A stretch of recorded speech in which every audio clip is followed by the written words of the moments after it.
మాట పట్టింపు. వీధి కుక్కల అరుపులకు జానకయ్యకు మెలకువ వచ్చింది. అప్పటికి అర్ధరాత్రి దాటి ఉంటుంది.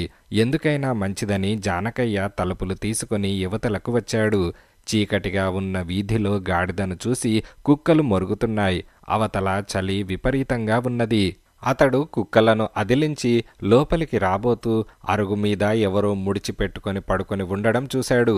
ఎవరు వారు అని జానకయ్య అన్నాడు. ఆ వైపు నుంచి జవాబు లేదు. జానకయ్య ఆ మనిషిని తట్టి చూశాడు. అతను చలికి గడగడలాడిపోతున్నాడు. ఒళ్ళు జ్వరంతో కాలిపోతున్నది. చలి ఎక్కువగా ఉన్నది. ఒంట్లో బావున్నట్టు లేదు. లోపలికి వచ్చి పడుకో అని జానకయ్య అనగానే అతను అతి కష్టం మీద లేచి జానకయ్యకు చేతులు జోడించాడు. జానకయ్య అతడికి చేతి ఆసరా ఇచ్చి లోపలికి తీసుకువెళ్ళాడు. తర్వాత చాపపరిచి కంబళి కప్పి పడుకోపెట్టాడు. ఆ మనిషి మరుక్షణం నిద్రలోకి జారుకున్నాడు. అతన్ని గురించిన ఆలోచనలతో జానకయ్యకు చాలాసేపటి వరకు నిద్ర పట్టలేదు. ఎవరో తలుపు దడదడ బాదుతూ ఉండగా అతడికి మెలకువ వచ్చింది. అప్పటికే బారెడు పొద్దెక్కింది. ఆ వచ్చింది అతడి భార్య రత్నం. ఆమె ఆ క్రితం రాత్రి అదే ఊళ్ళో బంధువుల పెళ్లికి హాజరై తెల్లవారుతూనే ఇంటికి వచ్చింది. ఇంత పొద్దెక్కేదాకా పడుకొనున్నావేం అంటూ లోపలికి వచ్చిన ఆమె చాప మీద కంబళి కప్పుకొని పడుకొని ఉన్న మనిషిని చూసి ఎవరో వచ్చినట్టున్నారే, ఎవరు అని భర్తను అడిగింది. ఏమో ఎవరో అని జానకయ్య జరిగిందంతా చెప్పాడు. అయ్యో పాపం, వేడి పాలిస్తే కాస్త తేరుకుంటాడు. మీరతన్ని లేపి మొహం కడుక్కోమని చెప్పండి అంటూ ఆమె హడావిడిగా వంటగదిలోకి వెళ్ళిపోయింది. జానకయ్య ఆ మనిషిని లేపుదామని ఒంటి మీద చెయ్యి వేసి ఉలిక్కిపడ్డాడు. రాత్రి నిప్పులా కాలిన అతని ఒళ్ళు ఇప్పుడు మంచులా చల్లగా ఉన్నది. ఇతను పోయాడే అంటూ జానకయ్య ఒక వెర్రికేక పెట్టాడు. వంటగదిలో నుంచి రత్నం పరుగు పరుగున వచ్చి, పోయాడా? అయ్యో, ఇప్పుడేం చేద్దాం? అతని ఊరేదో అతని వాళ్ళెక్కడున్నారో అంటూ లబలబలాడింది. జానకయ్య ఆ మనిషి నడుం తడిమి చూశాడు. చేతికి గలగలలాడుతూ డబ్బు సంచి తగిలింది. అతను ఆ సంచి పైకి తీసి కింద గుమ్మరించాడు. డబ్బుతో పాటు ఒక ఉత్తరం కూడా కింద పడింది. అది ఒక తల్లి కొడుక్కు రాసిన ఉత్తరం.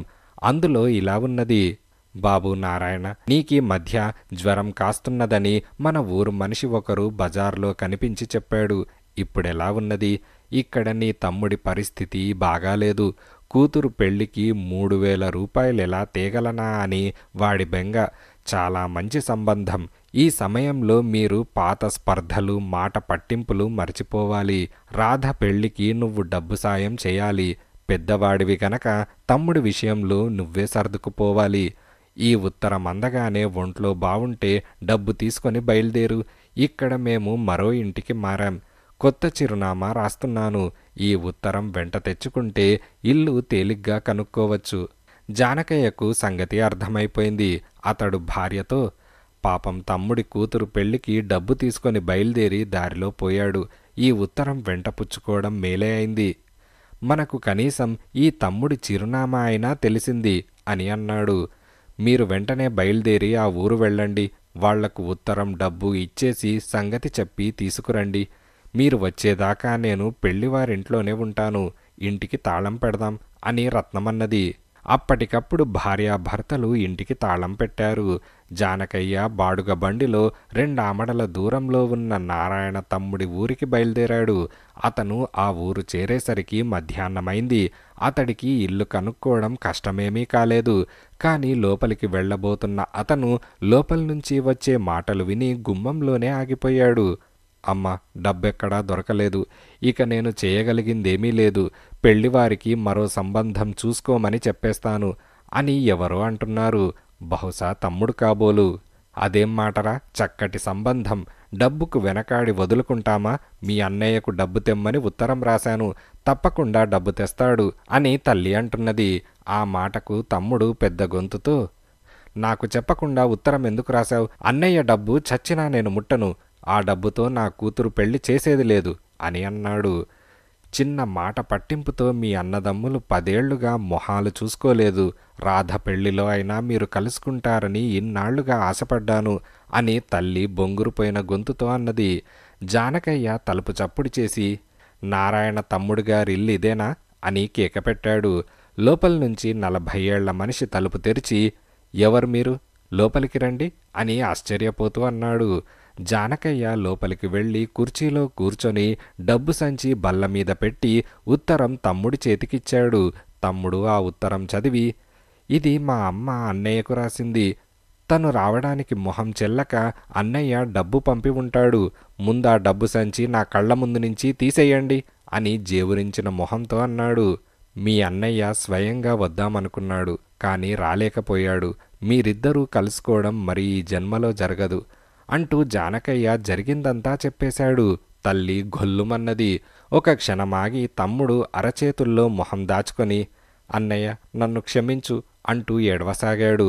ఆ ఏడుపు చూసి జానకయ్య ఏమాత్రం జాలి పడకుండా, బతికున్న మనిషి విలువ తెలుసుకోవటం కష్టం.